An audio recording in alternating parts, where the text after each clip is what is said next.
give you what you like. I can be soft, I can be hard. Let me do the be part, please, please. Sveiki mūsų mėlėjai žiūrovai! Labas vakaras žiūrovės. Su jumis sveikinuosi aš, ekspertė Vilma. Ir Kamonas. I'm sexy and I know it. I'm sexy and I know it. Come on. Na na na, come on, come on, come on. Na na na na, come on. Na na na, come on. Na na na, come on, come on, come on. Na na na na. Šioje laidoje pakalbėsime apie seksą. Apie mitus ir faktus. Seksas yra neatsiejama suaugusio žmogaus gyvenimo dalis, tačiau moksliškai tai nėra plačiai aptarinėjama. Todėl nenuostabu, kad sklaido daug mitų ir iškreiptų faktų. Šioje laidoje pateiksime dažniausiai sutinkamus mitus ir faktus. Mūsų laidoje svečiuojasi Kobra TV kultūros skyriaus vadovė Olesė. Ir Cafvirukas Martynas. Pirmasis mitas. Martynai, tau skiriu šitą. Geram seksualiniam gyvenimui orgazmas yra būtinas. Manau, kad tikrai taip. Aš iš Nebūtinai gal kiekvieną kartą, bet tikrai be orgazmo neįsivaizduoju. iš tikrųjų pritariu tau, Martynai, nes visgi kiekvienas žmogus siekdamas kažkokį tikslą nori pasiekti tą kulminaciją, tą savo viršūnį. Manau, lovoje tai lygiai taip pat.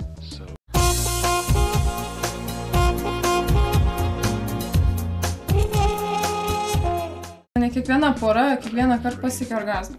Ir seksui tai, manau, nėra būtina, jeigu tas seksas teikia malonumą, tai galima apsėti ir be orgazmo. Antrasis mitas bus Olesiai. Spermos kiekis vyro organizme yra ribotas. Nu, turbūt man kaip merginai trupučiuką sunku atsakyti šitą klausimą, bet ką žinau, man atrodo, kaip visi, kad ir žemės kažkokie iškasimieji dalykai, jo kaip ir nafta, kaip anglis, jie vis tiek baigėsi ir man atrodo, kad žmogus irgi nėra amžinas ir kaip ir mūsų jėgos, kaip ir mūsų jaunystė, taip ir kiti ištekliai, man atrodo, kažkada visgi baigėsi. Tai manai, jeigu 10 kartų per naktį užsimtum seksu, tai vyrus nebeturėtų? Ne taip, kad jis visiškai išsektų kaip šulinys, bet man atrodo, jam reikėtų kažkokio tam tikro laiko atsistatyti. Jo, nežinau, aš teisi? Taip, tu visi teisi. Ką mano, Vilma, tu paaiškink. O iš tikrųjų, tai vyro organizme sperma nėra kaupiama. Jinai nustoja kauptis tada, kai vyro reprodukciniai organai nustoja funkcionuoti. Tai maždaug kaip tau bus 100 metų. Taip. Jei tiek sulauksiu. Tai aišku sulauksi. Kitas klausimas, bus jis vėl Olesiai.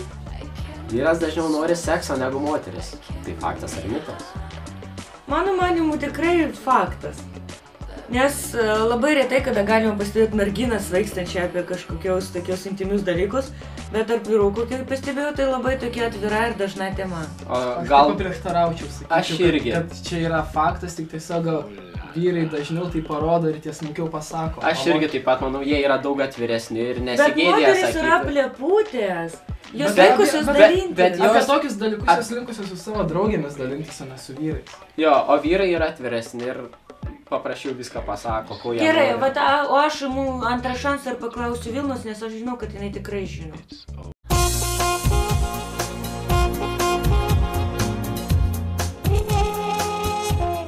Sekso poreikis priklauso tikrai ne nuo lyties, priklauso nuo poreikių. Ir moteris gali tiek pat norėti, kiek ir vyras. Aha, ble! Martynai, tau sekantis klausimas. Kaip manai, oralinis seksas yra iškirpimas? Ne. Ne, tiesiog nemanau.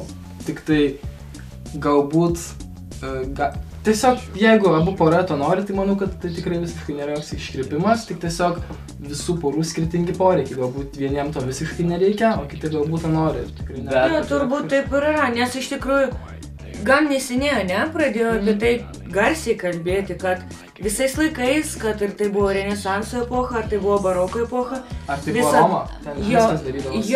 Jo, ta prasme, šitie dalykai egzistavo, tik jie buvo nutilimi jo, taip pat kaip ir homoseksualumas ir kiti klausimai. Ir kadangi dabar visą tai iškyla į viršų, todėl sulaukia labai daug diskusijų. Ar tai teisinga, ar tai neteisinga. Mes vis dar Marija Žemė ir dar labai konservatyvus tas požiūris Lietuvoje yra, bet šiaip jaučiasi. Man atrodo, tai yra normalu, iš tikrųjų yra normalu, nes tai parodo kažkokį artumo lygį tarp partnerių. Bet nereikia bėgti per parduotuvę ir tiesiog rėkti.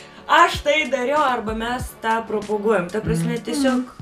Šiaip tai iš tikrųjų, tai yra kiekvienos poros pasirinkimo reikalas ir čia tikrai nėra joks iškrypimas.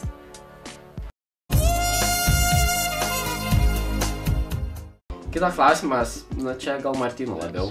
Vėl? Sorry, čia vyrai.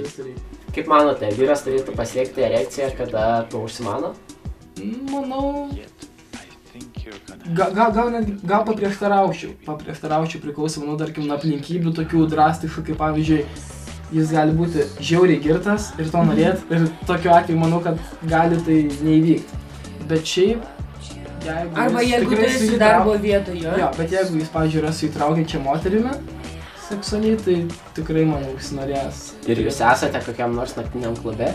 Net nebūtina naktiniam klube, čia, manau, galėtum būt, kad ir namie kur nors virtuvė ir panašiai. Bet jeigu tu esi, pavyzdžiui, tu esi su tave traukiančiu objektu, bet tu esi viešoje vietoje ir tu jos nori, bet tu, ta prasme... Čia, manau, priklauso nuo galbūt pačio žmogaus požiūrio, psichologijos.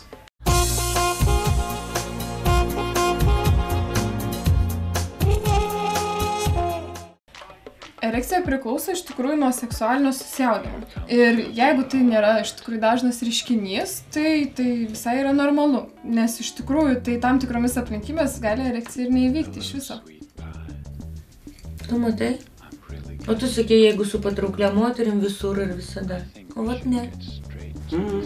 Nes kai nori, negauna, nori, negauna, nori, negauna, nori, negauna ir paskui jis pasimeta, ar jisai nori, ar jis nebegauna ir paskui blogai.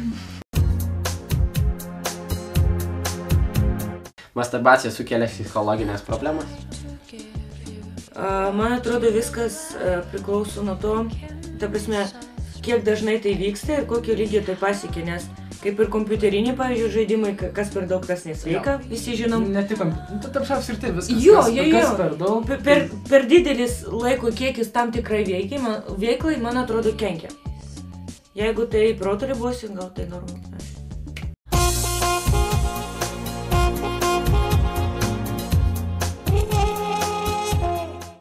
Pati masturbacija tai nesukelia jokių nei fizinių, nei psichologinių pasiekmių. Iš tikrųjų, ta baimė ir nepasitikėjimas savim, tik tai gali turėti tų psichologinių visokių pasiekmių. Pirmą kartą mylintis nereikia saugotis, ar čia tiesa ar ne? Manau, kad visada reikia. Aš irgi manau, kad... Ta prasme, kaip tas reikia, ta prasme... Jeigu čia iš tos pusės, kad ar tipo pirmą kartą mylintis gali nepastoti, tai aišku, kad pastosi. Ta prasme, ne 100% pastosi, bet tikimybė yra. Nes aš abejoju, ar moters fiziologijoje kažkas pasikeičia, arba ten... Pirmas ar antras ar 10. Jo, aš nežinau. Iš tikrųjų, tai ar pirmas kartas, ar ne pirmas kartas būtina yra saugotis, nes vaisinga moteris gali pastoti ir per pirmąjį lytinį aktą. Kaip manai, Olese, ar galima jausti fizinį potraukį daugiau nei vienam žmogui? Taip. Aš tai pasakiau garsiai. Taip, aš manau, tai įmanoma. Kaip manai, kad galima mylėti dvi moteris iškart? Fizinis potraukis nėra meilė. Tai gali net fizinis potraukis aistra.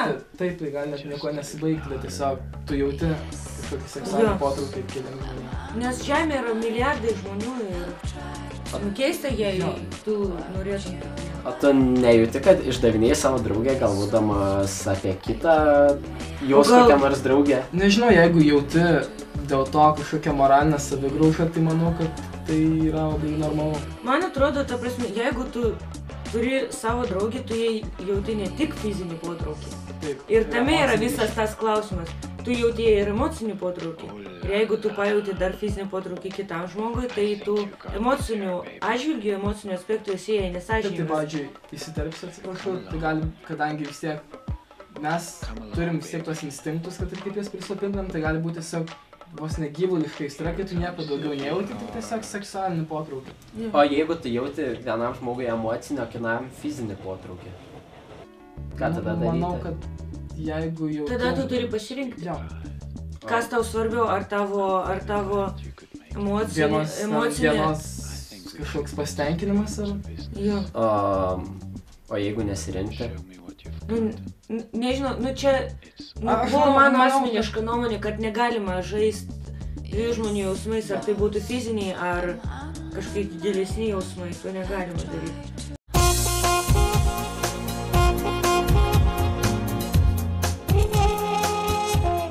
Jausti tą fizinį potraukį geriems žmonėms iš tikrųjų yra gana dažna problema, ypač jaunų ir vienišų žmonių tarpe. Tačiau jeigu tu nori išlaikyti tos santykius gerus su kitu savo pusė, tai iš tikrųjų geriau reikia atsisakyti šitų minčių ir pasirinkti tiesiog vieną ir jam atsiduoti visą savo sielą. Klausimas Martynui. Kaip manai, ar specialus maistas ir treniruotis gali padėti tavo penį?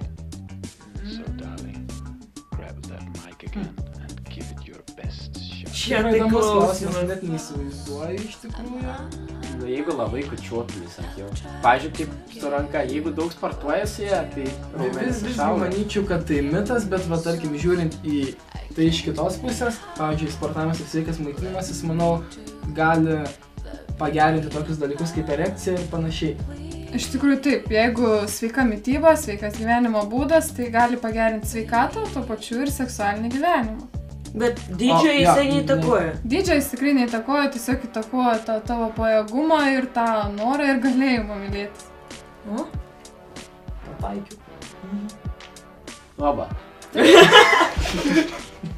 Me too, the people, please,